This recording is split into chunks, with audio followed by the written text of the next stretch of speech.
So here we go, you find me once again in High Wycombe High Street, which is a pretty little high street, it must be said. And I'm walking down towards the Guildhall and what's known as the Pepper Pot. And a particular building. In fact, I'm going to what is, I think, the oldest building on the high street. Maybe one of the oldest buildings in Wycombe itself. Now this building is known locally as the Wheatsheaf because when it was first built, it was an alehouse, it was a pub. And it's hundreds of years old. And I'm taking part in an art exhibition in this old building. Hello, Marky Mark. How are you? Yeah, good, mate. Good.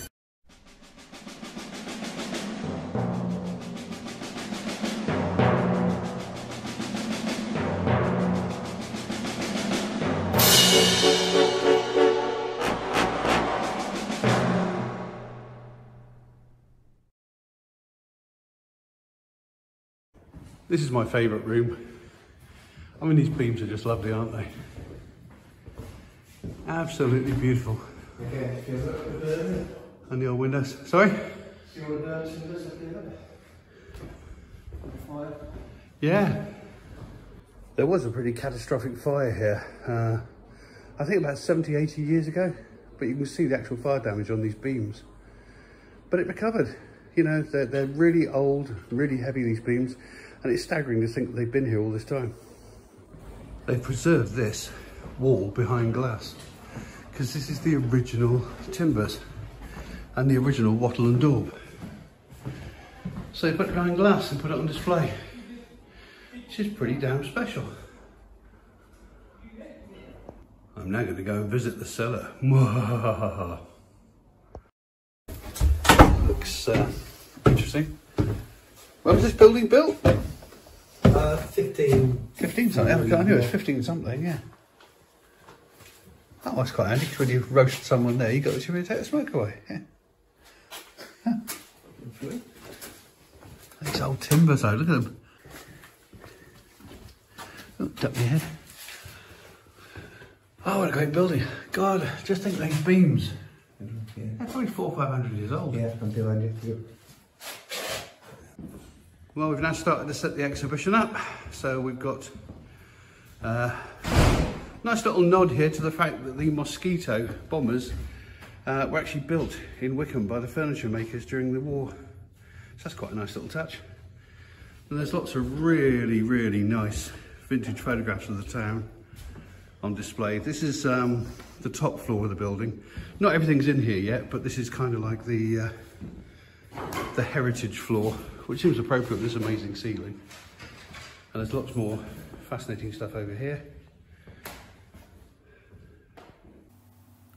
This is an interesting item. This is a copy of the old Dandy comic, and a 9-year-old girl called Beth Rogers wrote into the comic back in the 1960s because you could volunteer your town to have a feature written on it, and she decided to write High Wycombe. Well, Mark, who you saw earlier, and another friend of mine, Andy Aliff, who are both sort of amateur historians and interested in the history of Wycombe, recently tracked her down. She's living in Marlow, just a few miles away, by the River Thames, very nice. And they actually presented her with a copy of the Dandy that she was published in. What a wonderful thing to do. So Beth, I want today to show you and to present to you the copy of the Dandy of which you bought and read and decided to enter the competition. So here we are. This is the competition that you entered. Wow. What do you think of that?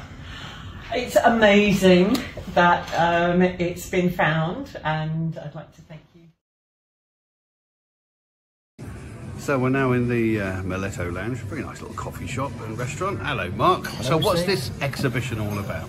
Okay, so as a group of us been trying to do something to promote Wycombe and say how good Wycombe actually is, and there's amazing creative people in Wycombe. So we put this exhibition together with Bucks County Council, the culture team there, the High Wycombe Community Board and local councillors.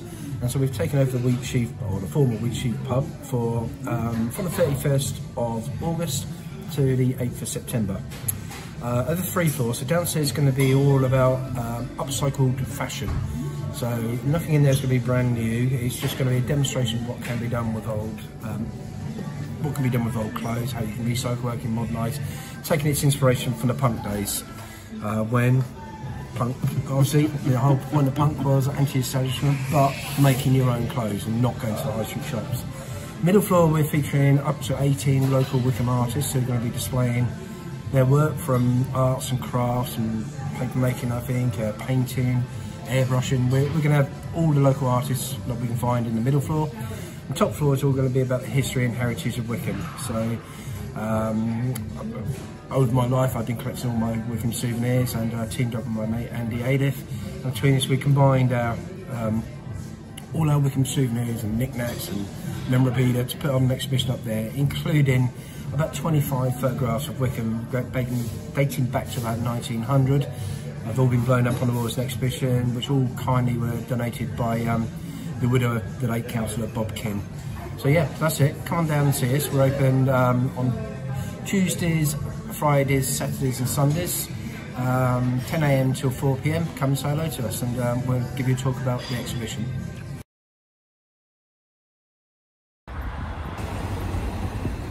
You can tell you're in a town that was once famed for its furniture making, can't you? Just look at the road names. So I'm walking into Wycombe from a slightly different direction today. I'm coming in through Frogmore. That railway bridge just behind me that serves the Chiltern line was built by Brunel. Yeah, that's an interesting fact. Some nice old buildings down this end of the town. This was a park at one time. Some of the photographs we've got in the Heritage exhibition actually show what it was like, with a big fountain and lots of trees. Seems a bit of a shame that it all got concreted over, but one of those things, I suppose. They call it progress. As I mentioned on a previous video, the reason those signs Pops have been left on this shop, even though it's now a Subway and a pizza shop, or a closed pizza shop, is because old man Pop, who used to run that little newsagents, was the guy responsible for the change in the Sunday trading laws in the UK. He refused to shut on a Sunday, even though that was the law, and the fines he got were far less than the amount of money he made, and it ultimately led to a change in the laws. So that's pretty extraordinary. And that building's marvellous. The one that's got hen and chickens written on the front and peace written on the side. That was a chemist owned by the Peace family, and when he extended the top of the building and put extra bedrooms in for all his kids, he called his wife and kids his hen and chickens. So built it into the fabric of the building. Here we're at the only building in the high street, or in central Wycombe, that's older than the Wheatsheaf, where I'm just heading for, and that's the church.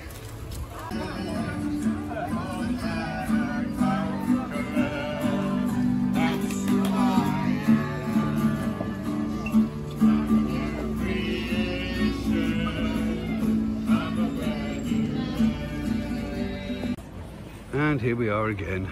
There's the pepper pot. Church Square that tells us that London is 29 miles away. Once you get past the ice cream van, you can see the sign up there on the pepper pot. That used to be Old Market House there. The market stalls underneath it. This building's pretty old as well, on the corner, and it really needs some renovation work. And here's the Wheatsheaf. And we're here in time for the exhibition opening. Interesting collection of characters. Hello everyone! Well, one has to get the video, hasn't one? Oh right, one has to do one's video. Absolutely.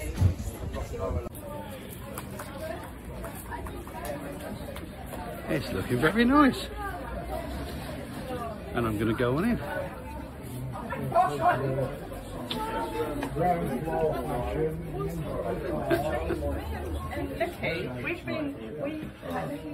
Well, glad to see people are dressed up for the occasion. Hello Annie. Hello Andy. Hello Chris. How are you all? I'm going to go and get a bit more building here. So at the ground floor we've got a bit of an exhibition here to do with Revive and Thrive, which is all to do with making things from recycled clothing. You know, trying to encourage people to make their own clothes and adapt their clothes to try and you know, save on the amount we use. It's like our visiting card. And this is really nice because there's a couple of the ladies here who vandalise Barbies. No, is that the word? No, they adapt them, they change them, basically, and they sell them, and the money goes to breast cancer charities. It's great. Okay, so first floor and the art exhibition. And I won't talk all the way through this, but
have a look up the heritage floor, see what the final exhibition will look like.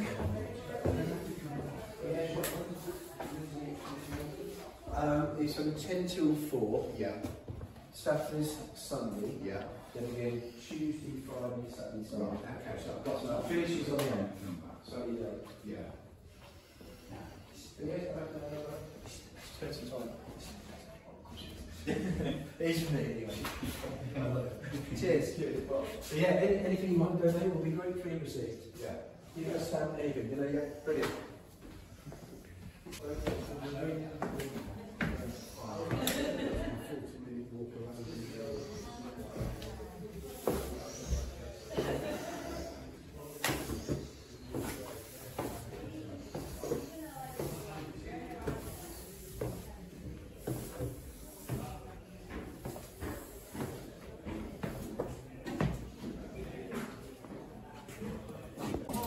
Well, it's a great little exhibition and I've really enjoyed myself. And it's nice to be involved with things like that. Anything to do with heritage, anything to do with history, anything to do with creativity generally. It's just a joy. So I'm now heading home for a spot of lunch, and I'll do my shift actually being the curator there next week. And in the meantime, I'll see you in the next video. Toodle bit.